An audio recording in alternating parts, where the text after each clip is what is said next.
Well, here we are, guys. Yet another Nostalgia Critic video for me to react to. And if it was not obvious that, well, I would be reacting to this, and as of now, so yes, so that's right.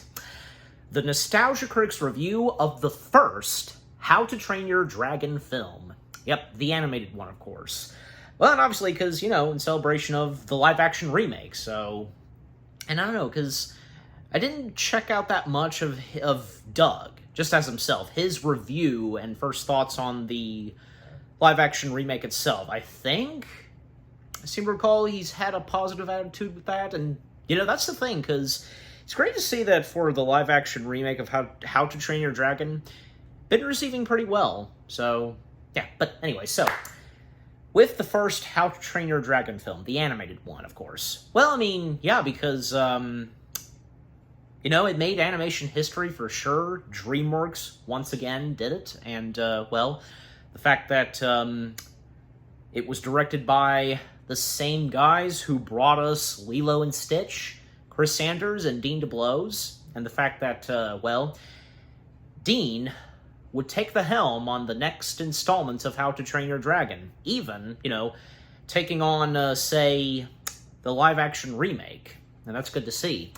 Always been there and has been, looking after, the world of How to Train Your Dragon and with the characters, and, even with Chris Sanders still being involved with How to Train Your Dragon, just as an executive producer, and it's great to see that, for the live-action remake, he was executive producer. So, yeah, besides, a big year for both Chris and Dean, because two projects that they worked on in the realm of animation, getting their own live-action remakes, and I know I probably stated this before, where it's a shame that Dean had no involvement in the live-action remake, not even as an executive producer. I mean, as I just said, Chris Sanders was executive producer on the How to Train Your Dragon live-action remake, but you get my point. I mean, it's just one of those things, I mean, besides, because I don't seem to recall. I'll have to go back and look because Chris being involved, in course, in the live-action remake of Lilo and Stitch, well, obviously voicing Stitch, but I need to go back and look if he was executive producer.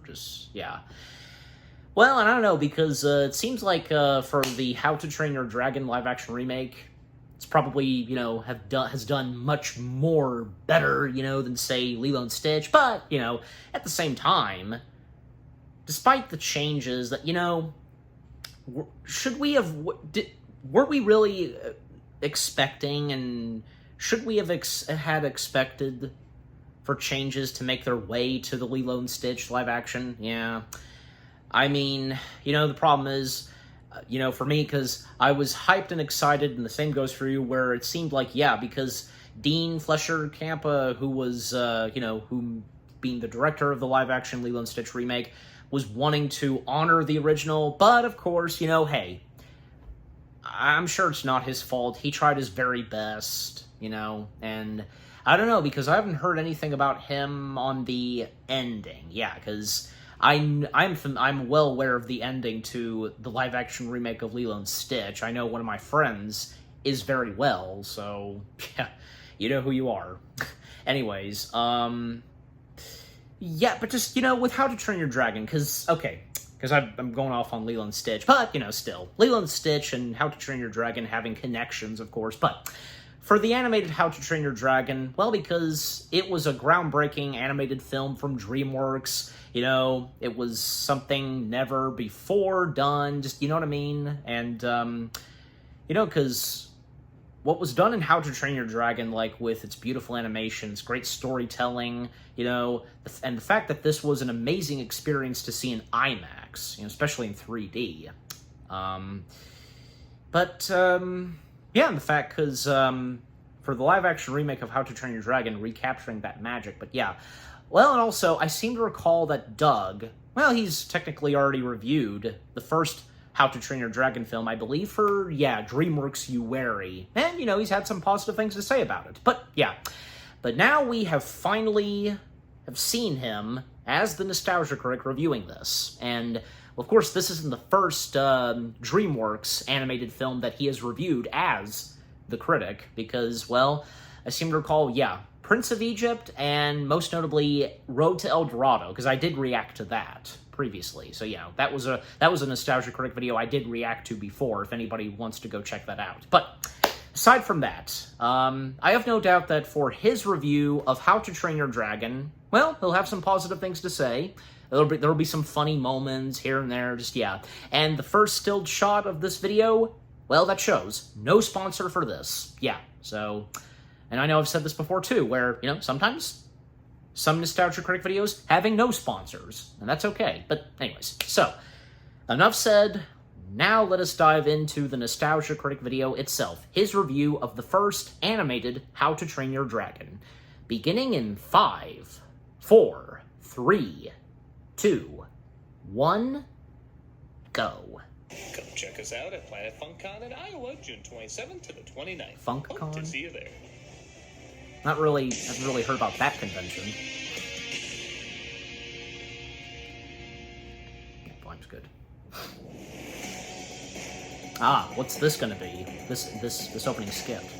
Hello, I'm Corey last name. And I'm Jill, other last name. Today we revisit a rivalry as old as time itself. That's right, the ongoing and often petty rivalry between two major studios, DreamWorks and Disney. A rivalry so desperate they even split one of their chairmans. Jill, who do we know for sure started this rivalry? Well, it's hard to say. The chairman who fire quit said he brought his idea for a Bug movie with him. But Disney made one regardless. Who would you say won this round? Well, A Bug's Life pulled a Hitchcock and made an entire generation afraid of birds. Yep. However, Ants was released first, so I guess the point goes to DreamWorks. Ah, yes. And what about the second round when they both released underwater comedies? Here the point definitely Well, that goes came to out a year Disney, after as Finding Nemo Nemo. is considered an animated classic. While Will Smith Fish is now considered one of the four horsemen of the apocalypse. However, Disney wouldn't have the same luck with their wild animals back in the wild phase. Indeed, Madagascar had 3 movies to follow. And the wild doesn't even show up on IMDb's drop-down search. Again, though, Disney does make a little bit of a comeback with their mermaid. I mean, there's so many movies we had 2 with mermaid the word movies come out the wild. same year.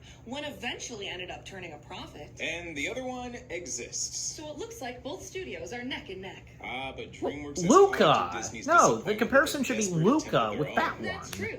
DreamWorks is trying to destroy their animated legacy with their own live-action remakes. Granted, DreamWorks is 20 years late to the cinematic slaughtering of brain cells, but they hope they can cash in the same way Disney did. The key word being did, as Disney has 2 live-action remakes this year, and the first one seemed to lose more money than you did on your gambling debts. My personal life is none of your business, Jill. Well, when the Mafia asks me for your address, I make it my business, Corey. Did you give it to them, Jill? Sleep with one eye open, Corey. Regardless, DreamWorks is hoping it can have the same success with a remake nobody asked for. Even going so far as getting the director of the original to direct the remake. Which is why Yep. this live-action remake of an animated film looks like an animated film. But at least it's not a cartoon, because cartoons are for babies and live action is for grown-ups. Agreed. No Shut child up. should have to see these uncanny valley nightmares. That's also why they have to spell out that fairy tales shouldn't be taken literally, because Disney thinks grown-ups aren't aware of that. And hopefully How to Train Your Dragon will successfully join that pandering mindset. It better. DreamWorks already greenlit a sequel before this one comes out. Yep, Will they it have the did. same shot-for-shot nostalgia baiting as other lazy installments. Hard to say. Really? No. Of course it will. With Chris Sanders getting the biggest paycheck for the easiest summer job ever. So who do you think will win this round, Corey? Well, that's the twist. Like I said, he Jill. was All of executive us lose producer. this time around. But at least we won't have to lose watching cartoons, because that's baby stuff. Childish baby stuff. Now let's continue to watch these clearly non-animated creations like proper adults. That's good emptiness. I told you to stay out of my affairs, Jill. That was a response to this creative bankruptcy, not your cries for help, Corey. Either way, I feel like crying now, Jill. Bury it inside yourself, Corey. Got it. He's gonna keep it together. Okay. After that, we can do this. Yep, now DreamWorks is joining the fad of pointless live-action remakes. I guess anything is possible, and maybe it'll be good, but it sure doesn't look good. But with yet another studio's attempt to make you copy over your memory of an anime classic, I thought it makes sense to look at why the original anime classic was so beloved. Released in 2010 and directed by Chris Sanders and Dean DeBlois, the film took a story we've heard a Blows million or times and seemed DeBlois? to breathe new fire into it. I'll be honest, Dean when I even first saw the stated trailer, how his I last name dreaded is it because it specifically looked like a pronounced. film I could predict from beginning to end with nothing new added. But in typical Sanders fashion, it took something I heard over and over and retold it in a way that felt fresh and new. Just based on its story, you would assume nothing major would result from all this, but through good world building, likable characters, and immersive visuals, we got an epic trilogy, engaging theme park attractions, and it just can't be good, right? So I wanted to go back and see what the film did to win everybody over before we witness what it's going to do to lose everybody again. Because if there's anything I know, it's how studios love to find a comfort zone. Coming up next on Disney vs. DreamWorks sequels. Please set aside 12 hours for our coverage. Let's take a look at the original, How to Train Your Dragon. All right, here we go. It opens with a Ray Romano balloon being given more helium. We have fishing, hunting, and a charming view of the sunsets. Actually, that's Hiccup, played by Jay Baruchel. And yeah, I've made fun of this guy's voice before, but he really does have a lot of talent when properly utilized. And this movie properly utilizes him. The meathead with attitude and interchangeable hands is Gobber. I've been his apprentice ever since I was little. Well, littler. He sounds immediately like an outcast, which how couldn't you with the vocals of the shrunken head of Nathan Fielder? But as the film goes on, he does show he can handle the dramatic moments just as well as the comedic. Parents believe a hideous name will frighten off gnomes and trolls, like our charming Viking demeanor wouldn't do that. Get inside! As Vikings, you might be wondering why we sound Scottish instead of Scandinavian. Oh, you're not, never mind. In the land of Berk, the Vikings are constantly at war with the dragons, who seem to endlessly attack their village. And steal their sheep. That's not fair to him. He could put anything in front of an explosion and it'll look great. And I will say the animation is both a little better and a little lesser than I remember it. Okay, so I said before, this is one of the best 3D movies I ever saw. Hell, it might be the best 3D movie I ever saw. The flying scenes especially know how to make you feel like you're in the air with these creatures. Yep. Oh, but it's all cleaned up and on the smaller screen, the textures do look a little Toy Story 1-ish. However, whenever there's movie lighting, I don't think even really close. damn good. It's strange because most CG, especially back then, looked better when it was well lit, but for some reason the heavy shadows in this movie really make the textures look more solid. You need to stop all this. But you just pointed to all of me. Yes. Also, if you could sound a little less like a slowed-down Fran Drescher, that'd be good too. So see if any of this sounds familiar. Hiccup is a scrawny inventor who isn't very good at fighting. His action-prone father, played by Gerard Butler, comes to the conclusion that training him to fight dragons will toughen him up, but he doesn't seem to fit in. He discovers a dragon he shot down, but finds he can't kill him, and eventually learns to befriend him, learning not all dragons are evil. The more he finds out about the dragon, the more he uses it to trick people into thinking he's a dragon slayer, and at some point he has to admit he's not a prince, warrior, shark slayer, gunslinger, astronaut, wizard, or whatever these two are in half their movies. Yeah, like I said, the story is very, very common. But there is a lot that sets it apart. They never and failed to be pretty good. The characters and the actors who play them. First off, good lord, I forgot how many names are in this. Craig Ferguson, America Ferrera, Jonah Hill, Kristen Wiig, Christopher Mintz-Plasse. Somehow always playing the animated opposite of how he looks in real life. But like I mentioned, and it isn't TJ just Miller. The performances. These characters are written to be very relatable. Hiccup's father, for example, could easily be a one-dimensional jerk, but you can tell while he's frustrated with his son, he still loves him and wants what's best for him. Yet it's not overplayed. Even as a boy. Especially with the supposed loss of his wife/mother Hiccup. You can't stop him, Stoic. You can only prepare him. Even Gobber, who Hiccup works for and would usually just be throwaway comic relief, has a lot of moments where you can tell he really does care for him. It's not And Gobber and Stoic have a good friendship, like they're brothers. Stop trying so hard to be something you're not. That's two father figures for Hiccup, but they feel so real and distinct that it doesn't come across as crowded or repetitive. And in most other cases it would. Even when Hiccup's gonna try and kill the dragon he captured, the dragon doesn't look angry or give a sad face like most movies would.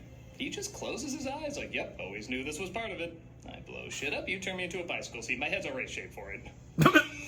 Okay. Hiccup finds he can't do it and sets him free, but his damaged tail prevents him Never from leaving crossed the my area. mind on that. Hiccup realizes he might be able to use this to his advantage, as in dragon training, he's not However, exactly the deadliest fighter. Toothless's face being modeled after Stitch. Surely Doug knows about that. But notice not only are the dragons unique, I mean, I'm sure you've seen a million dragons in a million stories, but ones from here are instantly recognizable from this franchise. But each one has different traits. Well, I mean, It's legit fun to hear past what makes dragons these that he different pointed from each out. other. It's like Discovery They Channel. have their own look and Trying to shove down your design. gullet. You know, I'd know which one's which, so would you. From Safari. This one is called Three Balls. He has no special skills, just 3 balls. It's weird, and I can't not mention it. So they're saying Safari from Aragon, Draco from Dragonheart. Need I go on? Just, yeah. Everything we know about every dragon we know of. He studies Tobin's Dragon Guide and has a nice touch. The more immersed he gets into studying dragons, the more immersive the book literally becomes. Seeming to come to life, the more he discovers. On that note, Hiccup does discover more about his new dragon friend, who he names Toothless, seeing how he can hide his teeth at any moment. And the smile. Toothless, like the other dragons, is a really great design. It's like he's half salamander, half cat. They combine so many animals in this one beast, yet he still moves in a distinct way. You feel like only this creature would move. And honestly, I never put together how similar the outline of his face is to Stitch. Another creation from this directing duo. Well, there you go. I was hoping he would bring that up. Great visual storytelling. Hiccup learns more about how Toothless thinks and communicates. And every step of the way feels believable given the world and environment they've established. And you're immediately sucked in because at the same time Hiccup discovers something new, you're discovering something new. Like, you're learning these neat facts with him, sharing in his excitement. Which is so much more interesting than let me tell you in 5 paragraphs how this works. Yeah, don't we always And struggle? probably the film's most Even famous when I scene, do Hiccup puts out reviews, his like, hand, hoping he earned his I know what he trust, means, and Toothless you do allows too. himself to be pet. Let's see what that means. I'm now pregnant with his child. What? Hiccup makes an artificial tail for Toothless, so getting it on him is not the easiest task. Oh my, it's working! Something DreamWorks usually knows how to do well is shooting its films for 3D. Even in something Yep. like B-Movie, as much of the character as possible is usually kept in the middle of the screen. So when you get a flying Let's sequence, say you feel Monsters like you're vs. flying with Aliens. them That was all because done very little of them 3D. is cut off. And honestly, even watching it in 2D, it's not a bad way to frame your shot. It does keep it visually interesting. Even little details like Hiccup making a cheat sheet for how to operate the tail. That's not something that's needed. You could just say he figured it out, but it makes the training process feel more real. A kid would have a cheat sheet. And yeah, like I said, these flying scenes are amazing. They allow just the right amount of time to hold on these shots where you feel like you're flying with them without holding too long on them to feel distracting. It is legit hard not to hold my hands up like I'm on a roller coaster during this shot. Or if this is like a virtual ride, simulator ride. Even the actual How to Train Your Dragon roller coaster, I don't think will feel as much as a roller coaster as that one shot did. Nothing against it, but Hiccup learns more still. about how dragons think and move. He incorporates into his dragon training, making him the new top student above Astrid. Wow, he's better than you ever were. Well, you are T.J. Miller, so you're already used to most people being better than you. When his father returns from a voyage, he's shocked to discover Hiccup's amazing accomplishments. With you doing so well in the ring, we finally have something to talk about.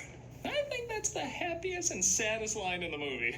And all the while you were holding out on me. Oh, Thor Almighty! Again, these scenes are usually so annoying because you Seeing know there's stoic, gonna be being that lame joyful moment and where the such truth is comes out and the other person fun isn't gonna listen. and delightful. But you legit feel the excitement from both of them. Hiccup finally being able to relax with his father, and his father feeling like he doesn't have to worry about his son anymore. He's gonna be okay. They can just connect. It's the kind of moment where you go, oh yeah, this is why it became a cliche to begin with. It really can lead to some good scenes. I brought you something your mother would have wanted you to have it. It's half of her See, the breast first milk. mention of the mother. Don't take this the wrong way, but no, it's not. When Hiccup is picked by the Elder to be the Dragon Killer, Well, as if Astrid, they you knew, really those at know something about DreamWorks this Elder knew, and like, her what would come for role a in this sequel. world. I know nothing about this character. I forgot she was in the movie. Astrid finally follows She does him have and gets some a answers. voice. That's for Yeah. the lies. That's for everything else. Oh yeah, well this is for looking like Girl Dewey from Malcolm in the Middle. Toothless discovers her, and at first he's like, hey, Hiccup's my date. Toothless! And now the spinning. Thank you for nothing, you useless reptile. Disney's reaction after releasing any movie about a dinosaur. They eventually warm up to each other as Toothless sees she's not a threat and takes her on an amazing flight through the sky. He's even nice enough to turn day to night, diving from above the clouds to above the clouds again. Yeah, that was weird. Toothless, what's happening? Toothless is pulled into almost a hypnotic trance, though, as it looks like the majority of dragons are instinctually drawn to steal food for one giant dragon.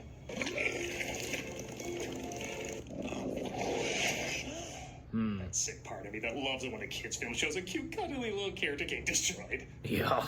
It totally makes sense. It's like a giant beehive. They're the workers, and that's their queen.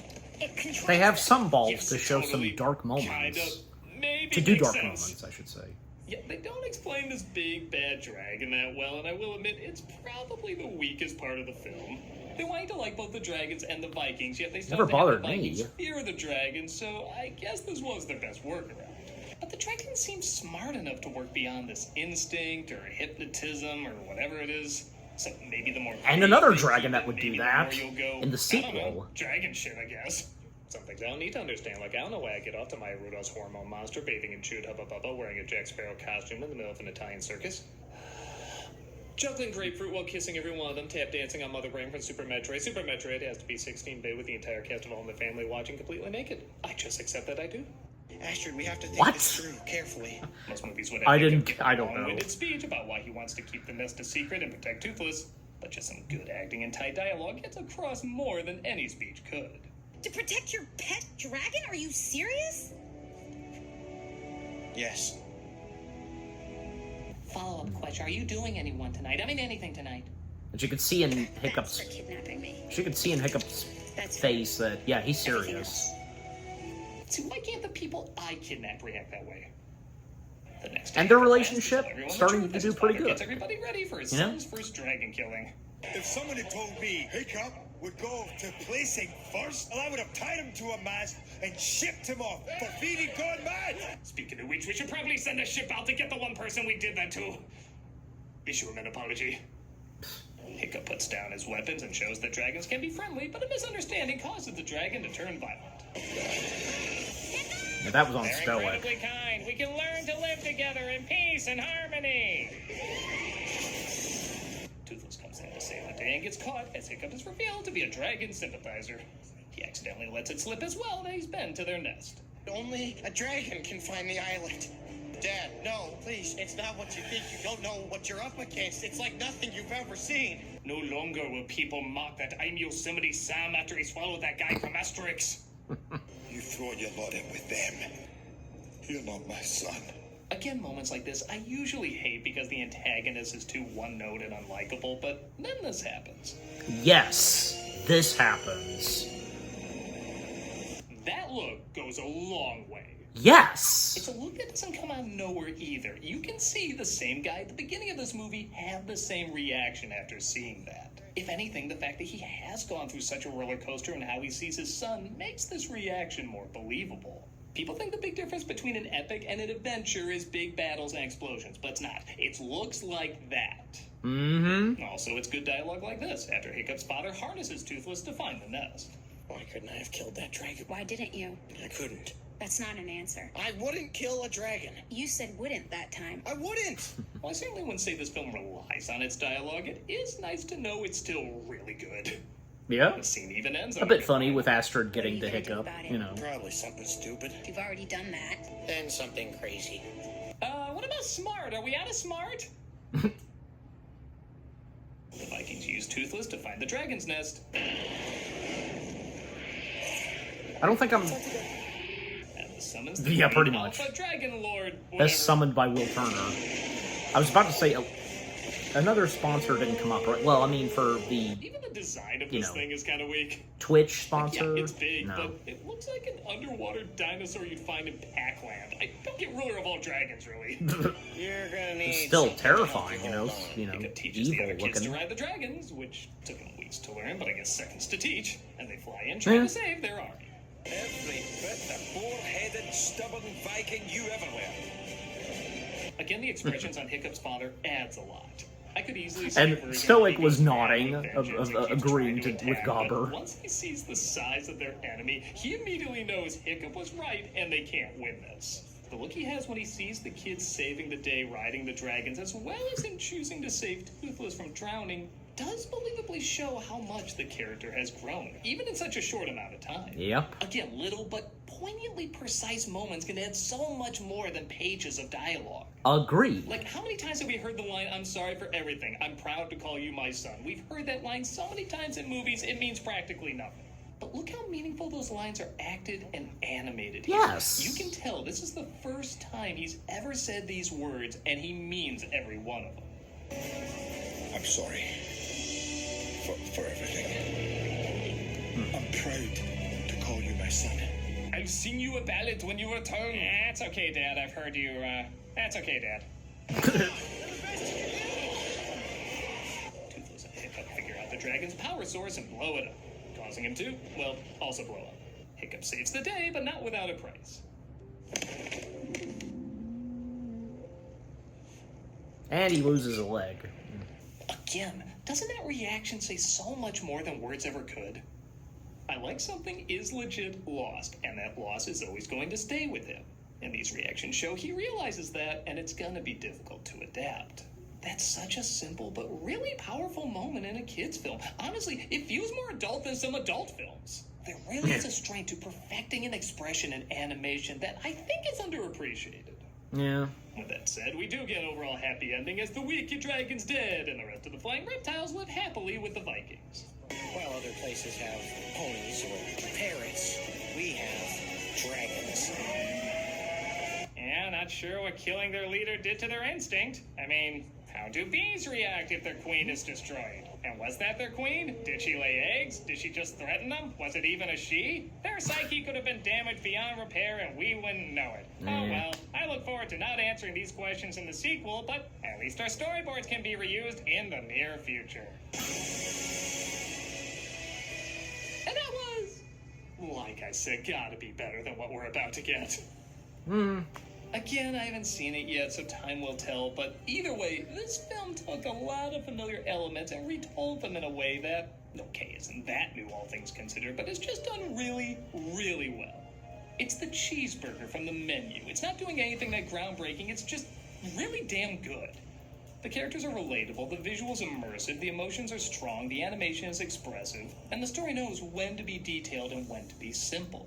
Like I said, the vagueness of how the main dragon works is still the weak point, but measured against everything else, it does little damage. The smart direction mixed with good pacing and stellar animation is what turns this from an overdone story to a unique experience that people keep coming back to. Whatever's in store for this franchise, good or bad, we all know it hatched from a very special beginning. Yep. Well said. I'm a nostalgia critic guy, remember, so you don't have to. Alright, see you in the next one, Doug, as always. It's not what you look like, it's what's inside that he can't stand. This month for Cameos for Charity. Okay, so, the charity shout-out as always. Alright, so that was the Nostalgia Critics review of the first animated How to Train Your Dragon. And yeah, with all that he had to say about it, despite some things that, but for me, because they're not a problem, and I'm sure the same goes for you. It doesn't matter, that doesn't change anything about this being epic, you know what I mean? And a really good animated film from DreamWorks. Yeah. All of the positive things he had to say, and yes, because, all the details and moments that he brings up, pure facts, and because especially, and I know I did talk about this, when I did my review of the film itself, where, because, most notably, and where, right after Stoic, saying, you are not my son, and when he walks off, the look on his face, you can feel the look on his face, and the other moments that Doug pointed out, and, I don't know, I wouldn't say this is just like this, but it's kind of an example where, it does remind me of, in the original Little Mermaid, where, after Triton destroyed the entire grotto of Ariel's, right before he leaves, he does have a look on his face where, he does feel bad, but at the same time, you know what I'm talking about. I guess maybe in that same territory as with this, but, still, it's just those moments, that are so good. Just, yeah. And, because other things that Doug pointed out, really good, and, because this being quite an experience in 3D and IMAX, and him pointing out with DreamWorks doing some shots and, how, like, knowing how to do it with 3D, and when he brought up B-movie. But, another biggie for DreamWorks where it was all 3D and stuff like that, it was definitely a 3D experience, and I remember that. I was there. I experienced it. As I mentioned, Monsters vs. Aliens? Yeah, because... Well, and I know because obviously he did review Monsters vs. Aliens, part of DreamWorks UARI, but yeah, I'm gonna have to go back and look because I don't think he really had that much positive things to say on Monsters vs. Aliens. I know Nor did say Electric Dragon 505 when he finally reviewed it. Yeah, I mean, I assume because like how Animat, reviews animated movies and how he ranks them, like, from animation, story. I seem to recall that, yeah, he was positive on the animation, but yeah, I mean, because the animation looks amazing in Monsters vs. Aliens. And say what you about Monsters vs. Aliens, because I really enjoy it, and when I reviewed it, if you want to go check it out, and how I rated it. Yeah. And to think that Monsters vs. Aliens came out just 1 year before this. Not to mention that Monsters vs. Aliens was the only DreamWorks animated film to come out in 2009, because usually DreamWorks would have 2 movies come out.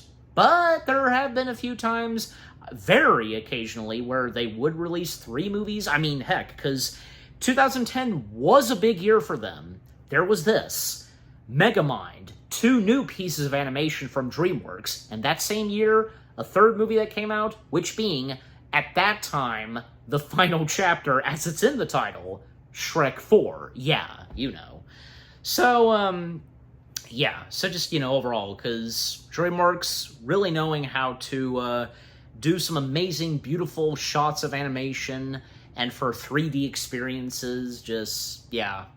Here's another thing, because nowadays, like, I don't know, because... I don't think it's really a big thing anymore, for movie theaters. But at that time, seeing movies in 3D with 3D glasses, yeah, I mean, it was something. It was quite something at that time. And again, I remember that. I remember that experience. I can't remember the last time I had seen, I want to say it was episode 9 of Star Wars.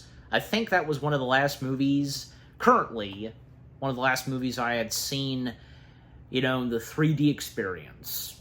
Maybe I'm wrong, maybe there was another movie I saw in 3D, I don't know, but I most prominently remember, yeah, because I think it was just me, was it just me and my dad? Because we saw Rise of Skywalker, we saw it the first time, and then we saw it the next day, this time with my mom, but I'm just saying, because I do remember that, as I seem to recall, me and my dad, we experienced Rise of Skywalker in 3D. So yeah, maybe we did the same with the Avengers movies, I want to say. Yeah, I think so. But I'm just saying, because yeah, when it comes to when experiencing movies in 3D, yeah. But again, it seems like as of now, besides like say some stuff like at theme parks, most notably Disney. Where, yeah, because them having 3D experiences, you wear 3D glasses. I'm talking about movie theaters because yeah, it's not a big thing as it used to be. So yeah, and I'm sure you guys would think so too, and you can let me know in the comments section on that. But yeah, is there anything else to say on How to Train Your Dragon? Well, because some of the jokes that he pointed out, and some good examples, yeah, and the opening skit, yeah, because usually, there would be sometimes a skit, but, with this, like, yeah, because should have expected that, especially because, well, with this coming out around the time of the live-action remake, that, yeah, them doing a skit and just, nitpicking on, and as of now, because with DreamWorks in the game doing live-action remakes, because, yeah, and they're not wrong. This, like, what they said in the skit, they weren't wrong. Where, yeah, because Disney and DreamWorks being competitors. And as of now, they really are. now that DreamWorks has entered in the game/realm of doing live-action remakes. So, yeah. Because, obviously, should have known, of course, that Doug, as the Nostalgia Critic, pointing out that, he had, at that time, and reviewing the animated How to Train Your Dragon, he had not yet seen the remake.